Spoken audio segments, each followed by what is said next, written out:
Hello, amazing, beautiful people. It is so cool to be here again with you in our membership group. And today you can see I'm actually coming from a completely different venue to where I normally would be. And that's because I'm on an adventure. And one of the things we're going to talk about today is actually adventure. What is adventure for you? So many of us find that adventure is actually going on holiday, going on a trip, doing something like I am away with my daughter's hockey team. So, what is it that's adventure for you? Now, I'll be honest, this is an adventure, but every single day is an adventure for me. I write my 3 things that I want to achieve the night before. So I write down what it is, those 3 important before urgent things that I need to do. So that's not feed the dog, go to work, serve my clients, that kind of stuff. That's going to happen anyway. But it's those things that are going to really move the dial forward if I actually got them done. So, for example, strangely enough, doing this video is actually one of those 1 to 3 things that I need to do every day. So I have my 3, and then I go out my day. So the following morning, I get up, I'm on fire because I know what my 3 most important things to do. I get on with those. And yes, there's other things that happen that are planned in, but then the rest of the day, like it's an adventure from the moment you start, like doing this video. I don't know how it's going to turn out. I've got a plan, but we'll see how it goes. And so what's it like for you? Is every day an adventure or is it a nightmare? And what is adventure for you? Is it about joy and love and health and wealth and peace and all the good stuff and finding that treasure in every single day? Connections and relationships, having a cup of coffee with somebody, whatever it might be, all those things that really float your boat and bring you joy. What is it for you? And if we were to look through the lens of adventure through health and wealth, what is the health and wealth adventure you want to go on? Now, for me right now, I am fitter and healthier mentally and physically at 53 than I was at 23. Bring that on just quietly. I've learned a lot, I've grown a lot, I've done a lot. Yes. And you know what? I want to plan the next 50 odd years. What does that look like? What's that health and wealth and adventure going to be? And part of that was really interesting. My amazing husband sent me a link the other day, and we'll add it into this if I can remember to ask him. And it's about a lovely interview with a gentleman who was working out what does he want to be able, the 10 things that he wants to be able to do when he's 100.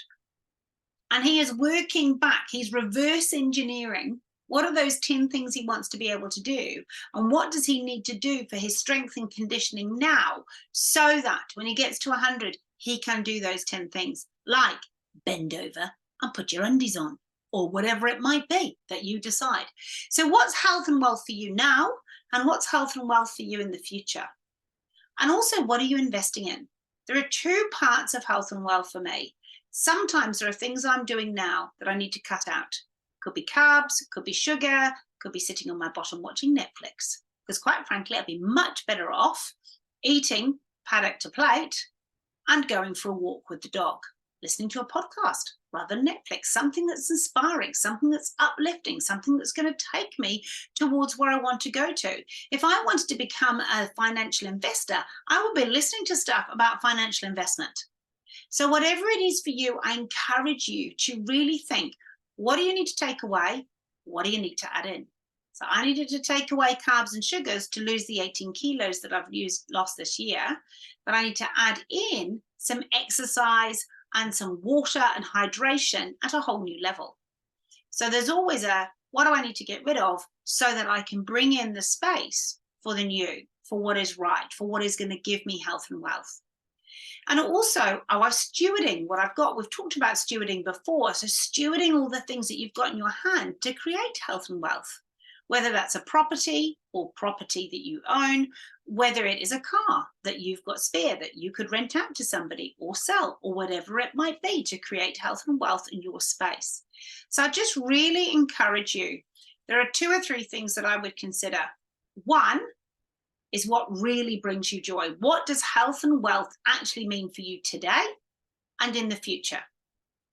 And then what do you need to get rid of now that your future self would be grateful for, that will help you move towards there. There's some things we need to cut away, and there's some things we need to add in.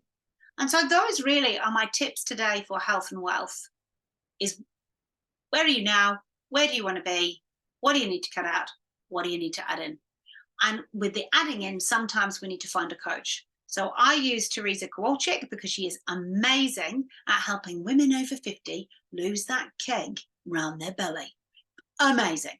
So message me, 0800 me, whatever it might be. I don't actually have an 0800 number, but sally@inspiringperspectives.co.nz is in my email, or +64 273 420617 is my phone number.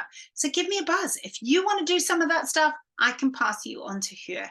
If you want a coach that is going to move you forward, come and hang out with me, whatever it might be. But I'm happy to pass you into the space of the experts that I know will help you. So have an amazing day. It has been great to hang out with you.